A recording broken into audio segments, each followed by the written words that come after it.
Hello everyone. I guess I'm audible now. So just change the orders a bit slightly. So we'll start with Abhishek. So Abhishek is here. So instead of the student talk, I mean the young student talk, we'll have the young faculty talk first up. So Abhishek, can you hear me? Yeah, can you hear me? Okay. Yes, I can. Can you Okay, maybe just so test your share once, and then yeah, I'll formally let me introduce share and begin the program. screen. Like I'm sharing one Chrome Yeah, tab. yeah, I can see your screen. Great. Okay, Maybe at the so time of sharing, can do the full screen because that yeah, will take yeah, away all. let me check that also. It's Okay, so thank you everyone for being here. So, like I said, this is going to be the young faculty talk first up. We had some trouble with the previous speaker, and we'll have that talk immediately after this. So, for the young faculty talk today, we have Professor Abhishek Chatterjee, who's and he started his studies at Jadavpur University, where he did his bachelor's in electronics and telecommunication engineering, and subsequently did his master's at the Indian Institute of Science. He did work in industry for a while he spent 3 years in Alcatel-Lucent Bell Labs in India, and then got back to academics where he did his PhD at the UT Austin, and subsequently he did his postdoc as well at the Coordinated Science Lab at the UIUC. So today he's going to talk about a very interesting topic. It's decoherence in buffer and the classical capacity of quantum channels. So the floor is all yours, Abhishek. So whenever you would like to start. okay. Am I audible? Yeah, you're audible. Okay, Thanks. thanks. Okay, so thanks Amitalo for the kind introduction, and thanks Professor Banerjee and the organizing team of JTG. First of all, for organizing this event at this testing times, and also for the invitation. And it has been a very nice event so far. I could attend some of it, but some of it I could not attend because of other institute responsibilities. But whatever I could attend, it was great and it was amazing. So happy to be a part of it. So this talk is, as the title mentions, this is actually about quantum communication. So is it very clear from the title? But so just like classical communication, in quantum communication also there are quantum channels and you can define capacity of it. But unlike classical, there are two or three actually kind of capacities. What we will talk about is something called classical capacity. So if you do not know quantum, do not worry. This talk does not require any quantum. Try to give it in that way, that you don't need any background in quantum other than what I'm going to provide you in this talk. So classical capacity actually means, in a very intuitive sense, that the information that is being accessed is classical. So think of, I am talking to somebody over a quantum channel. So what we are talking is a classical information, my speech, or I'm downloading a file. So the information is classical, and we want to see at what rate we can send information, that classical information, through the quantum channel. Capacity of quantum channels, and that's it. So there are other capacity notions, but you don't have to worry about it. So this is very similar to what we do in Shannon theory. In classical Shannon theory, there is a channel, noisy channel. We are trying to send information through it. But what is special in quantum is that these symbols, or in Shannon theory, what you call symbol and send through the channels. Here it's something called quantum states, okay? And that thing is something called, in the transmit buffer, it can get corrupted. And that's the main thing that we're bringing to this talk. So the second part, which is the classical capacity of quantum channels, have been being studied for at least 20 years, and people have good understanding of it. But what we are bringing in this talk is this part, the first part. And in the presence of this, the capacity get impacted, and we cannot ignore this effect because this effect is quite prominent in all quantum systems. Okay, so that's in gist. So we'll talk about how much this impacts this classical capacity of quantum channels, and what kind of design insights that you get from that study. Okay, so that's the main part of this talk. So this is a joint work with so two of my colleagues from IIT Madras, Krishna and Prabha, and and Vikesh Sidhu from CU Boulder, and Sridhar Tayur from CMU. Okay. So the organization of the talk, as I said, main part of the talk will try to avoid quantum jargons as much as possible. So what I'll try to do is I'll use certain quantum concepts or quantities as black box. I'll give an intuition analogy to classical, and I'll tell you what those black box are without really getting into the details inside the black box. Because to understand the details inside the black box, you need the quantum formalism, which is as such very beautiful, but we don't have time for that in this talk. So I'll use that as a black box. And first I'll talk about the basic quantum communication system. So the first part is, and what is channel decoherence, and how and what is the capacity in presence of channel decoherence. So decoherence, you can think of some kind of a corruption. It's like a noise, okay? But it's just not like classical noise. It's a little different, but it's just like a noise. So these first people know about it, okay, very well, at least for last 10-15 years. And what we are talking about is this decoherence in buffer. And first I'll try to say why is it a big issue in quantum communication and not at all an issue in classical communication, and how does it impact capacity. So does the capacity change in an effective sense because of this, and what insights can you get from this capacity analysis, this effective capacity analysis, okay? So then if we, depending on how much time I have, I'll try to talk about a brief proof outline, only the achievability part, because that has some connection or analogy to classical information theory. The converse part is very quantum, so I won't try to touch it. Okay. So with that in mind, and okay, so if there are people in the audience who know quantum information theory, so please don't be disappointed. So the way I'll try to present this black box, that as soon as you see the black box, you'll know in your head what it is. Okay. And you'll be able to relate to the proper quantum quantities that way. So that way, I think both kind of people who know quantum information theory and do not quantum information theory can easily follow the talk and get the crux of the idea from it. Okay. So said that, let me begin at the beginning. So let me give you some, okay, oh, before that, sorry. So this talk is based on this 4 reference, it's kind of spread over the 4 reference. If you really wanted to understand the technicalities of the quantum formalism, all those things, you can read the papers. The 4th one is still not out yet. It should be out soon. So, okay. So said that, let me begin at the beginning. Okay. So all of us know about this block diagram. We are in JTG Information Theory Summer School. This is a classical block diagram for information theory. So similarly in quantum information theory, when you want to send classical information, there is a block diagram, similar block diagram, which is of this form. So only thing that changes here is message.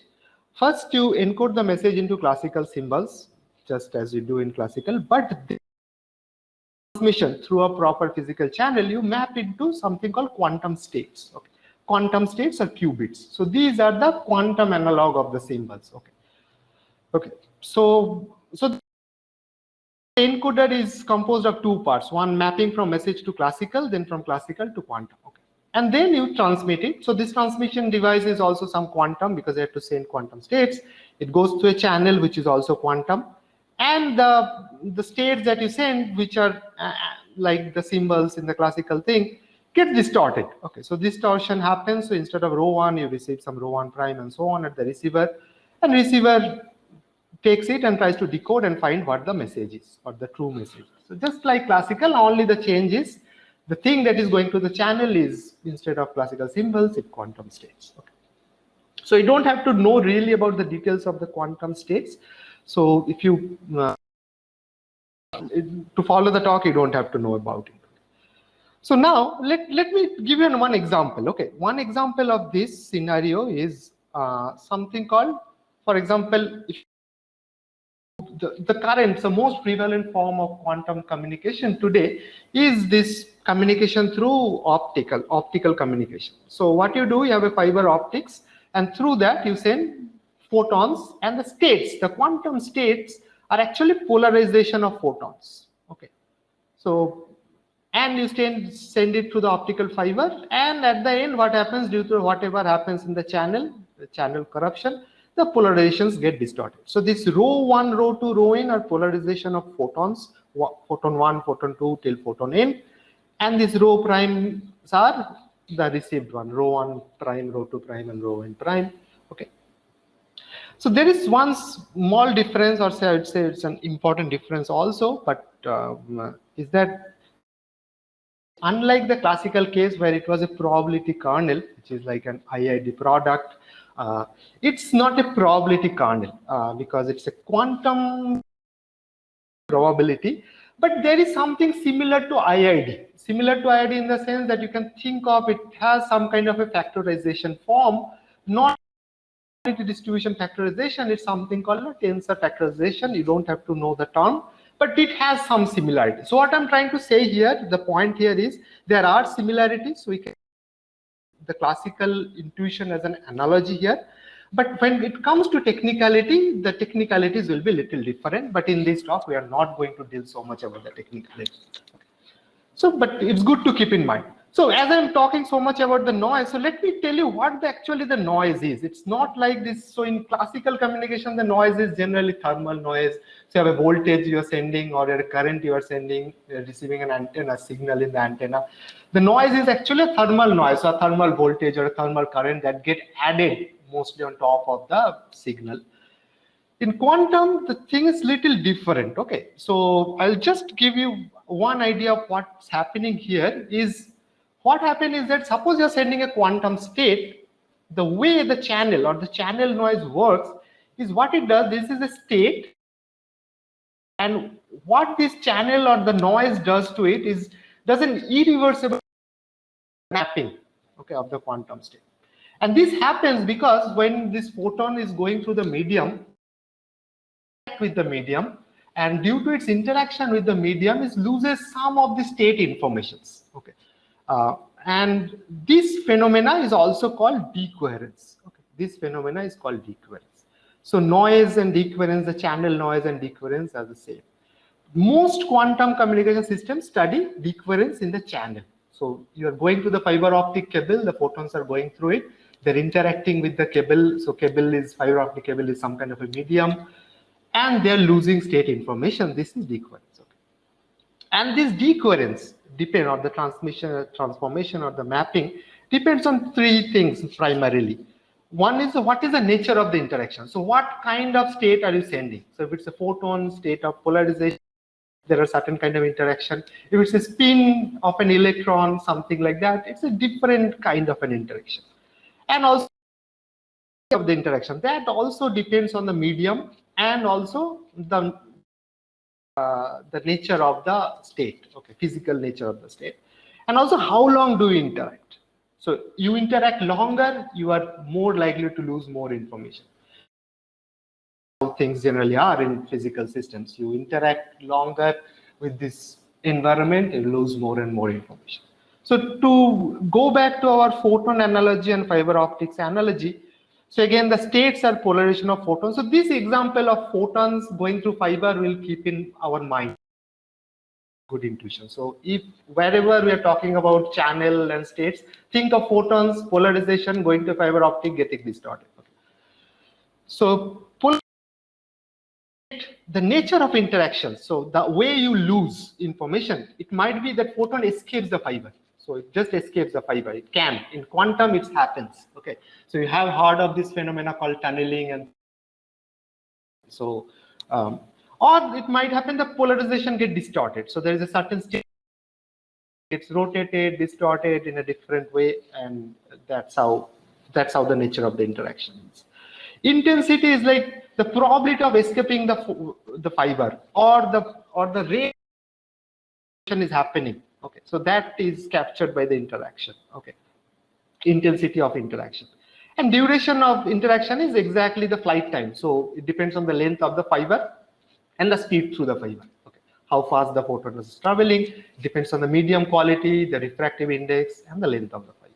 Okay, so the first thing that what is the nature of interaction, whether photon is escaping the fiber or is the photon is getting distorted, that actually is captured by the channel model. So for example, there is this erasure channel model in quantum also, case where photon escapes. Okay, so photon is lost, just like our classical erasure. On the other hand, there is something called this depolarizing channel and something called GADC, is generalized amplitude damping channel. We actually will be presenting results about. So these two channels, the bottom two channels are where the polarization get distorted. So the the polarization get distorted. Okay. And then for each of these channel, as you know, for our classical channel, there is a erasure P, probability of erasure. Similarly, there should be this model parameters here also. The quantities is captured, the intensity. So these will be captured. So maybe erasure with certain intensity and certain duration. So generally what people, one way to represent it is you can say the following. So operator or the noise transformation, which transforms your state. So rho is the state. So it is operating on the state in some sense. And so one part depends on the model. So here in the model case will be erasure, depolarizing or GADC. And in this case, kappa will capture the intensity. So kappa is the TF is the length or the time of interaction. Okay, so how long does it interact?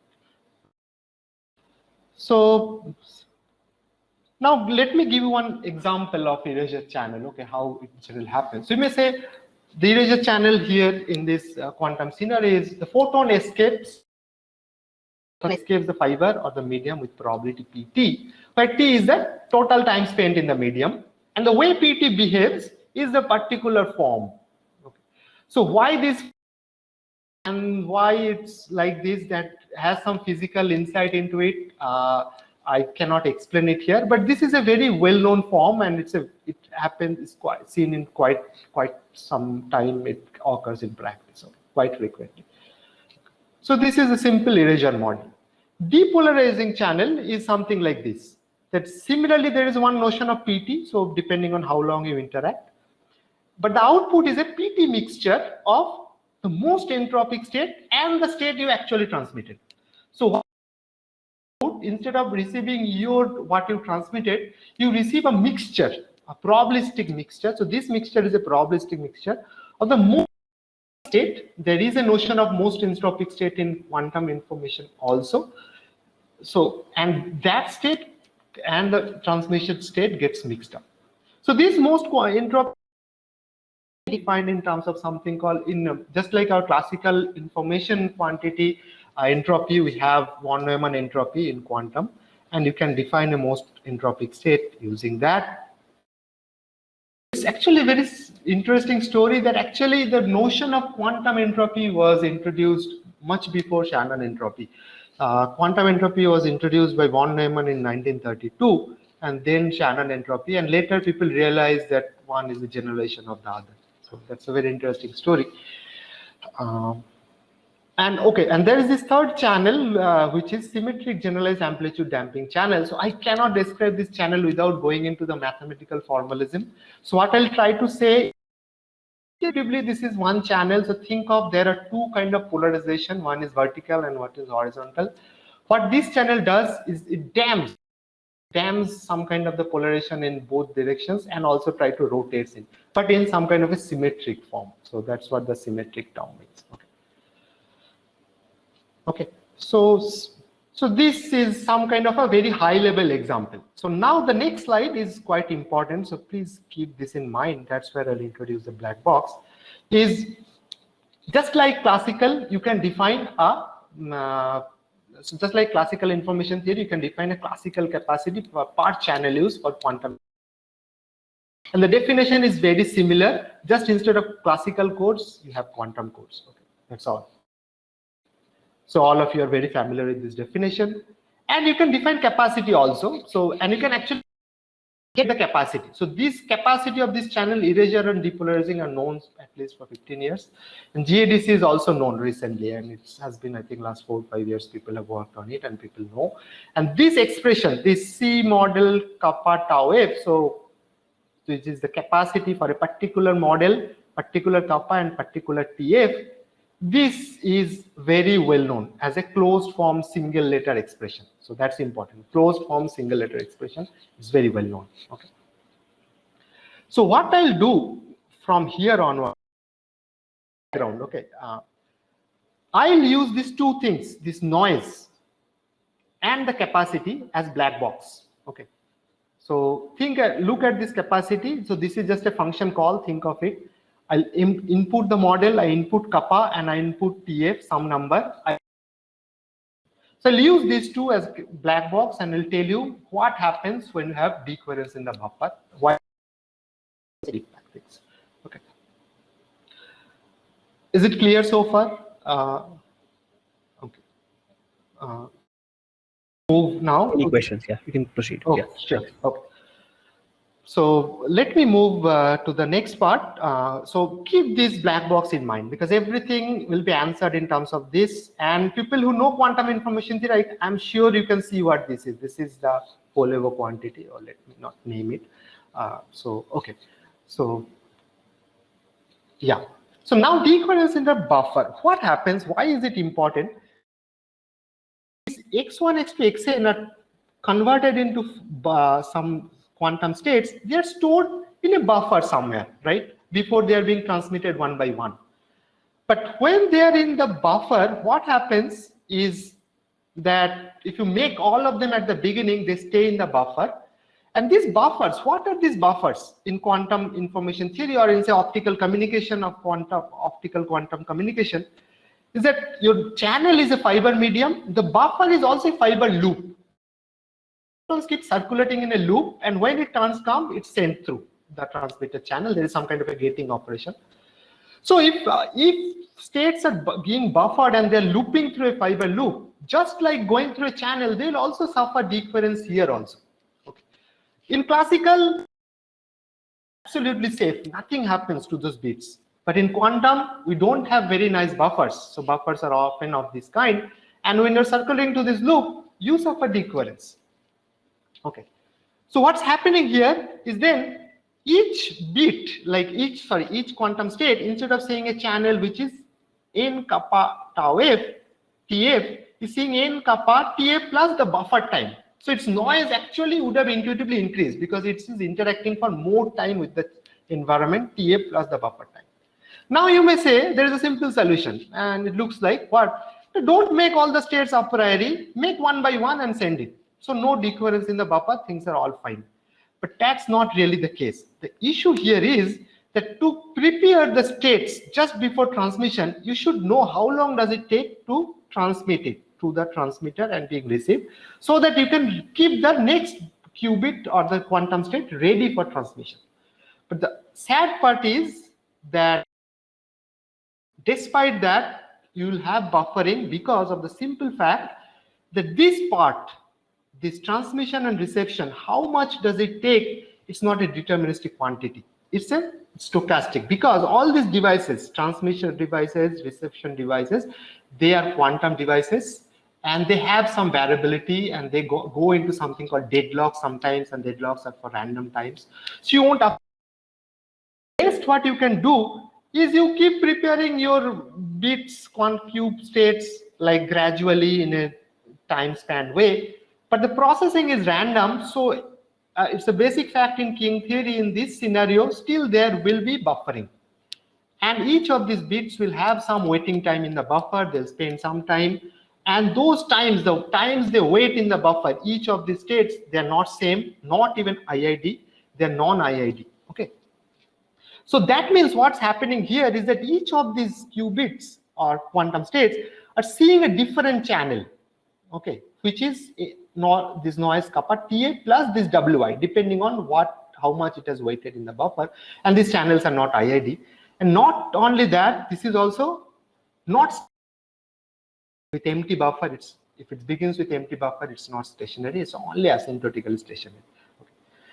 So we want to understand what is the effective capacity of this system. Okay. So before I talk about capacity, let's first understand that the notion of capacity per channel use does not make sense anymore here, because this is a continuous time system. Okay, queuing is a continuous time system, the buffer is a continuous time system. So you have to go to unit time, and it's very easy to see that if you talk about capacity per channel use, it gives very erroneous results. So for example, suppose I am somebody who prepares states at a very slow rate, right, very slow. So there will be no queuing in the buffer. So high capacity per channel use, because each quantum state will see only the channel decoherence, no buffer decoherence. So there will be very high capacity per channel use, but you can clearly see you are sending at a very low rate. So per unit time, your data rate is very low. So the capacity per channel is not the right notion. What you have to look for is capacity per unit time. And this is not a notion we are proposing. It's known since 1990s. So the version that we are taking here is the recent version by this 2017 paper. So what is this? Seem very similar to our channel use definition, except one part is that instead of 2 power n Rn, we have something called n Rtn here. And this Tn is the expected time required to send all the n states. So time to transmit the last state, nth state, is Tn. Okay. So this is the total time that you have to consider. Okay. And similarly, probability of error has to go to 0 as there in the channel capacity per channel use notion. So one thing I want to make it clear is that across the states or the symbols, there is no coding in timing. So this is nothing to do with timing channel. Okay, so that's why I kind of kept these references of 1990s, because that gives a wrong impression that this is a timing channel. Nothing to do with timing. And clearly here you see the rate per unit time will be R if you do the algebra, and rate per channel use will be R by lambda, where lambda is the state preparation rate, how frequently you prepare a state. So given this definition there, now we will go to our main result, which is our capacity in the presence of buffer decoherence. So this is the effective capacity. Okay. So rho I, clearly rho I sees this channel, they are not IID, and the assumption is this Wi, the waiting times or the buffer delays of each of the states asymptotically goes to a distribution phi. Okay, because the queuing, if Q is stable, it will asymptotically go there in a stationary distribution, but not to start with. In this setting, we can say the following result. For erasure channel, symmetric GADC and depolarizing channels, the capacity per unit time is given by this expression. So this in the expression is this second expectation term. So this is in terms of our black box. So we knew the capacity for the IID channel given in terms of this C expression. What we have extra here is that there is kappa plus TF plus W gets added, which is the waiting time, and we have to take an expectation over W. So this thing can be computed by calling that black box, okay, easily. And then there is this lambda factor, which is the preparation rate, and I have to maximize over lambdas between 0 to 1. So why between 0 to 1? Now, the assumption is that we have normalized the average transmission resistance from time to 1, and for the buffer to not to overflow, we need lambda to be between 0 and 1.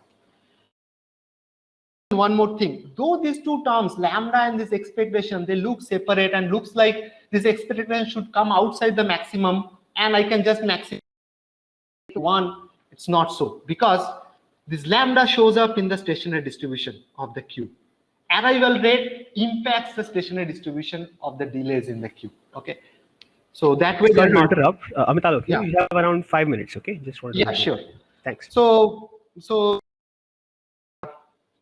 this is something. So they get decoupled. Okay. So the result is very intuitive if you look at one angle. This thing is that so this just prepare. You were preparing times the average capacity seen by each qubit. So each qubit sees a different channel, but if you take the average capacity of those channels, this is just this quantity. So the capacity is just that quantity. So it's a very simple looking statement, but the proof is not so simple because of the non-IID nature, and there is something called in quantum, you can use some kind of a joint encoding called entanglement. So all those things have to be taken care. So the proof requires some effort. Actuality is using some induced channel. I won't be able to touch any of this, but if you're interested, please look at the paper. One last is this second line. What I mentioned here is this optimal encoding and decoding are classical. Okay, what do I mean by that? So what do I mean by that in a very practical sense? It means that at the encoder and the decoder, you don't need a quantum computer. A classical computer, a classical chip is sufficient. And this is a good news because quantum computers, quantum communication is in practice already, but quantum computers, practical, reliable, cheap quantum computers are not yet there. So until that comes out, this is a very practical thing to do. Okay. So said that, now let me give you end with some design insights. Okay. So for example, let me take from erasure channel. So for example, if you ignore decoherence in the buffer completely, then the rate that you get, the data time is just lambda times C kappa TF. Okay. And from here, it's very clear. It looks like I should keep increasing lambda and it should go close to 1. And that's the best thing to do. Okay. Fine. But that's a very wrong intuition. Why? I'll just show you. When you consider buffer decoherence and you compute the actual effective capacity, in a very special case, that's consider the flight time is 0. That means there is no channel decoherence, only buffer decoherence, and receiver and transmission times are exponential. These are for simplicity. You get, when you want to plot lambda, times this expectation, which was inside the maximization, with lambda, you know the operating point should be where it gets maximized, because that was your capacity expression. And it turns out that capacity maximization, where it gets maximized, depends on the kappa. For different kappa, the maximizer will be different, and none of them are actually very close to 1. Actually, close to 1, it has a sharp fall. So it's really bad if you operate close to 1. So this is a very important design insight. If you do not do the theory with the assumptions of with taking consideration buffer decoherence, the theory will lead you to false design insights. So I think that's a very practically important insight from this theory work. And the another thing is that suppose you want to choose which, so there are many device technologies that are available. Suppose there are RX, TX, RS technologies are available. Suppose there are two technologies with same quality but different delays. Okay, so one with some mean but very high variance, other one with slightly higher mean but very small variance. So if you ignore buffer decoherence, it will turn out the technology one is the best because its mean is small and so on average things will be better. But it turned out to be a very bad choice because it might give a smaller effective capacity. And if the variance for the technology one is very high, it will actually give you very low capacity. So in this case, the best thing to do, look at the expression, evaluate it, and come. So that's another important design insight. So it's a pure, okay. So said that, I don't have time to go through classical part. So only thing I'll say is in our case, in quantum, there is something called entanglement you can use at the encoder, which you don't need. And that's why we can actually use a classical computer to do the encoding and decoding. Similarly, at the decoder, there is a notion of joint decoding, which is actually known to be optimal. There is a notion of typical decoding, quantum typical decoding, quantum ML decoding. But we don't need it here. We can do something called bit by bit decoding and then do a classical decoder on top of that. That turns out to be optimal, and that's a good news. So in this channel, I don't have time. So let me go directly to the concluding remark. Is one thing, if you want to take away from this talk, is the single thing is people generally ignore decoherence in buffer, which is fine for classical. In classical, memories are very stable. In quantum, it's not.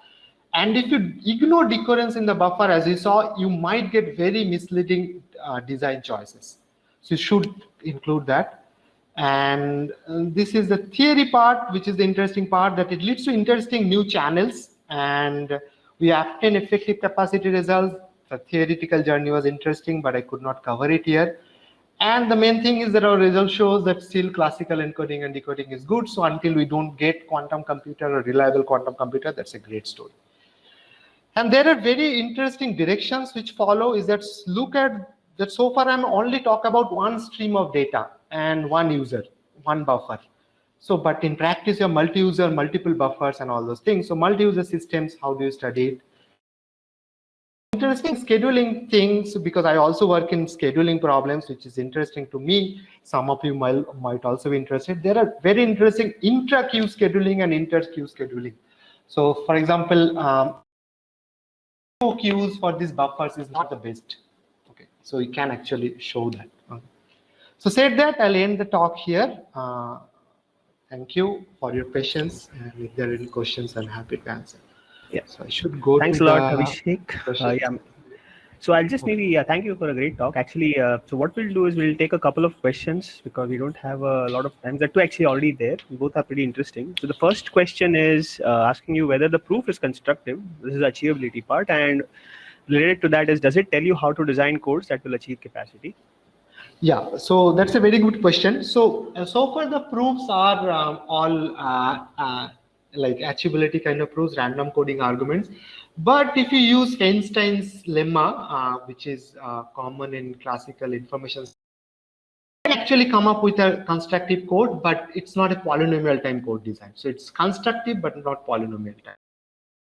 So it's not a constructive code in a computer science sense, but in a constructive code in an exhaustive search sense, like Einstein's lemma. If you're familiar with, you can use that to do construct this code.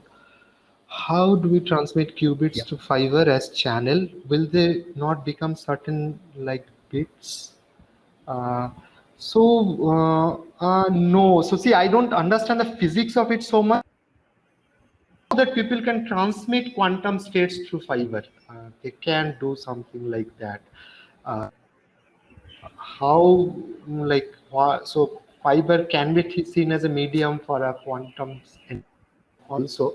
So people can transmit quantum states through medium, but exactly how or the physics, I am not very sure. So they won't become deterministic. They won't. I'll maybe quickly ask one question. So the way you erasure channel in the quantum sense, right? When the photon escapes. So one point is there's a subtle difference between erasure and deletion channels. In the sense, that's a very good point. Is there a model for quantum deletions along where you don't know that there has been a loss? Yeah, so when people talk about quantum erasure, they think of some of the information got erased, but there is some information which does not contain your information, but at least tells you the bit got erased. So that's the erasure channel. But you can think of quantum deletion, but I do not think there is much work on quantum deletion capacity, because even the classical is quite hard, and classical deletion are quite hard. I do not know of. I don't know, because I was working on classical deletion at one point, like a year back or so, on quantum deletion. But yeah, that would be an interesting thing. That would be, maybe, I don't know, maybe turn out that quantum deletion is easier because of entanglement and something you can find it easily. Entanglement I don't have in classical, but I'm not sure. I never studied it. Yeah, thanks anyway. So thanks, that was a very nice talk. So let's maybe virtually thank the speaker, Abhishek Chatterjee, for a very nice talk. So Abhishek, could you please unshare your screen? Yeah. Thank you. Harish started the next talk with Dikshit. Yeah, so what we will do is because we want to start recording from fresh. So I'll just go to the launch and come back again, okay? And then we'll start talk of Dikshit, okay? Okay. Thank you.